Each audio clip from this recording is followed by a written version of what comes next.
Well, on the third Sunday of Advent, we read from John's Gospel, chapter 1. There are many ways, of course, in which John's Gospel is different to the rest. In Matthew, Mark and Luke, Jesus does his work, he does his stuff, and it all comes to a climax in the temple when he cleanses the place. He is then arrested, he's tried, he's convicted and executed. And those three Gospels are in a sense saying, well, what do you think? Is he who he says he is? In John's Gospel, it's like the whole Gospel is the trial. And throughout it, there's a string of witnesses and testimonies who are brought to testify. And even early on, Jesus cleanses the temple. That climax happens at the beginning.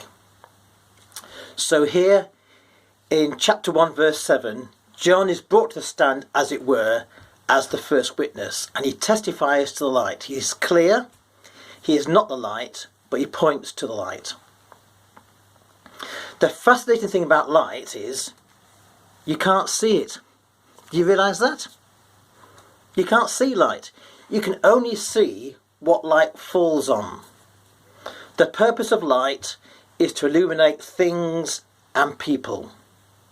And that's exactly how Jesus wanted it to be. Him lighting up other people. But during his years, people kept trying to put him on the pedestal and make him the celebrity. To make him king, to worship him and the rest. If demons said who he was, he told them to shut up.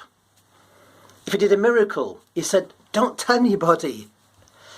But often, he just simply tried to escape the crowd. Interestingly, in the Gospels, he never asked us to worship him. He asked us to follow him. And so John says, in a sense, don't make me out to be the great guy, and he points to Jesus. And Jesus says, don't put me on a pedestal, and he points to the Father. And in John chapter 14 he says, if you've seen me, you've seen the Father. Well, let's see then what the light is shining on today. Because that is where Jesus is. That is where God is.